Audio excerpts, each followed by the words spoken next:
नमस्कार, स्वागत करते हैं आप सभी का। आप देख रहे हैं कुंवर टाइम्स। मेरा नाम है कुंवर ताबिश अली।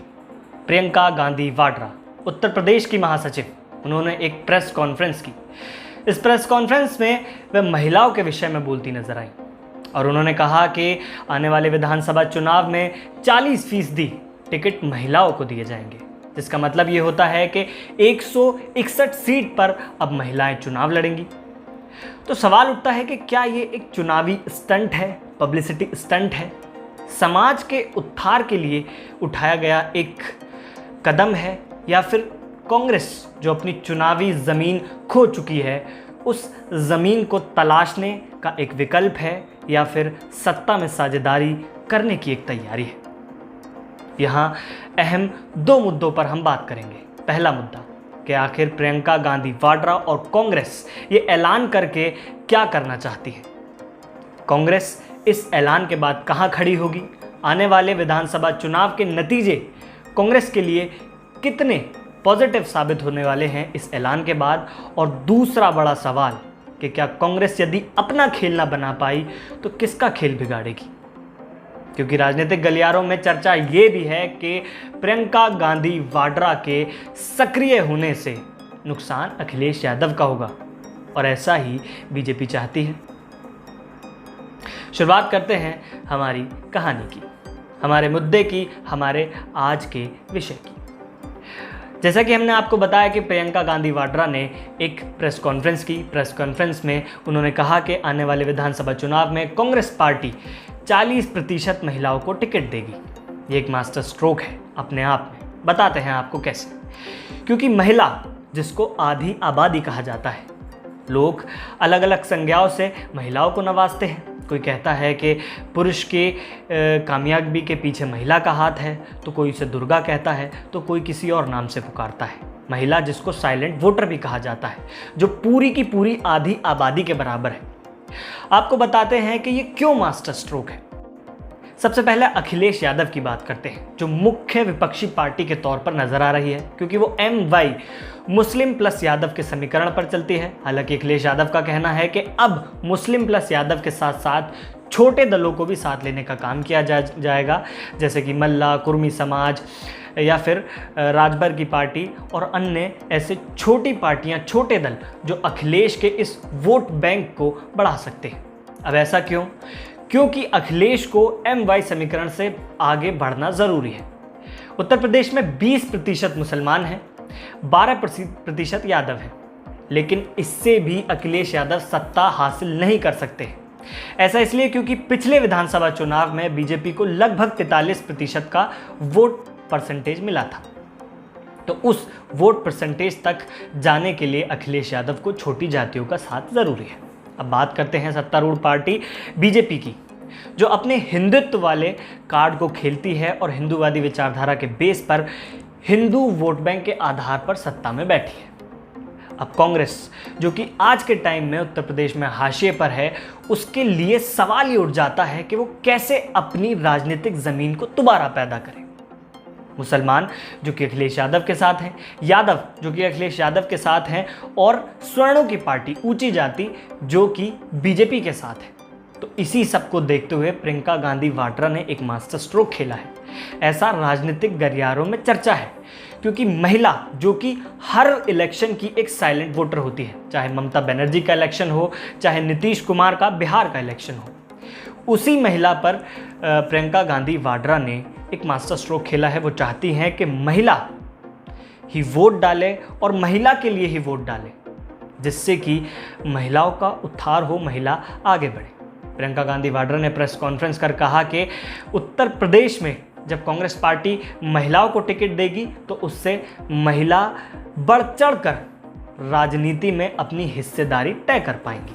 जब उनसे सवाल किया गया कि कई बार ऐसा होता है कि महिला भी वही टिकट लेने आती हैं, उन्हीं को टिकट मिलता है जो पहले से जिनकी राजनीतिक विरासत है, तो उन्होंने कहा कि इसमें कोई बुराई नहीं है, क्योंकि कई बार ऐसा होता है कि शुरुआत में सिर्फ महिला का चेहरा आगे किया जाता है, लेकिन जब धीरे धीरे महिला राजनीति में उस पद पर सक्रिय हो जाती है तो वो फैसले लेने के अनुकूल भी हो जाती है।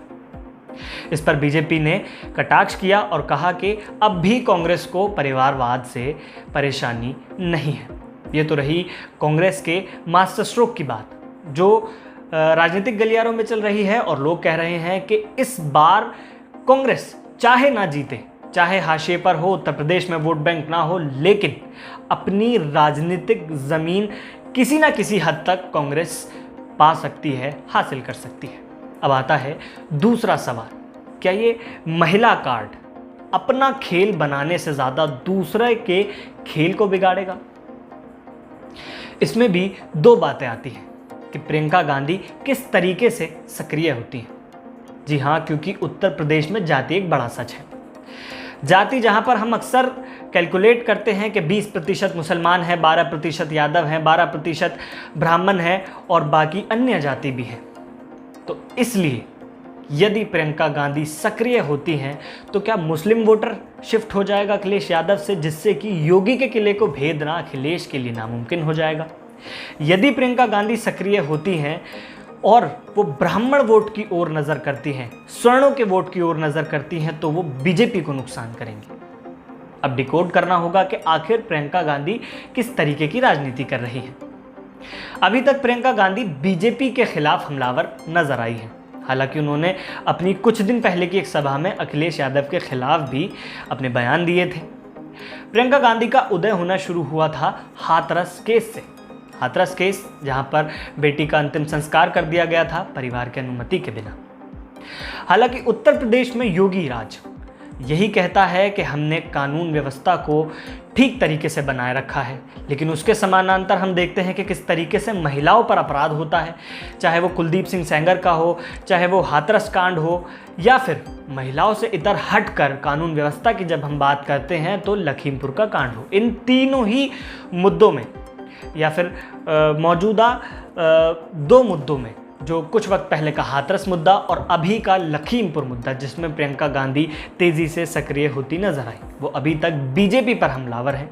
उन्होंने सभा भी ऐसे ही जगह पर की है जो बीजेपी के वोट बैंक में सेंध मार सकती है। लेकिन यदि प्रियंका गांधी मुस्लिम वोटों की ओर रुख करती हैं, यदि प्रियंका गांधी यादव को छोड़कर अन्य छोटी जातियों पर, ओबीसी जातियों की ओर रुख करती हैं, यदि प्रियंका गांधी रुख करती हैं मल्लाह की ओर, यदि प्रियंका गांधी रुख करती हैं राजभर की पार्टी और उन छोटे दलों की ओर, तो वो अखिलेश यादव का नुकसान करती है। ये देखना होगा आने वाले वक्त में कि प्रियंका गांधी किस तरफ अपनी रणनीति ले जाती है। लेकिन इस सब सारी बातों के बाद एक बात तय हो जाती है कि कांग्रेस, जो उत्तर प्रदेश में अपनी राजनीतिक सत्ता की ज़मीन खो चुकी है, वो एक नई ज़मीन तलाशने की फिराक में है। वो एक नई ज़मीन तैयार करने की फिराक में है, वो सत्ता की साझेदारी की फिराक में है। अब देखना ये होगा कि क्या ये सक्रियता सत्तारूढ़ पार्टी बीजेपी को नुकसान करती है, या फिर ये सक्रियता मुख्य विपक्षी दल जो अखिलेश यादव को कहा जा रहा है इस वक्त विजय यात्रा निकाल रहे हैं, उसका नुकसान करती है। लेकिन इस सब के इतर भी एक बात है जो काबिल तारीफ है कि महिलाओं का जो एक प्रतिशत है अपने समाज को रिप्रेजेंट करने का, यदि 40% टिकट महिलाओं को दिए जाते हैं और पूरे ज़ोर शोर से दम लगाकर महिलाएं लड़ती हैं, तो एक बदलाव की लहर आने वाली है। एक ऐसी बदलाव की लहर आने वाली है जो महिला सशक्तिकरण की ओर है, जो महिला को एक नई ताकत देगी। बाकी आपको ये वीडियो कैसा लगा आप कमेंट कर ज़रूर बता सकते हैं। किसी सोशल मीडिया प्लेटफॉर्म पर देख रहे हैं तो हमें फॉलो करना ना भूलें। नमस्कार।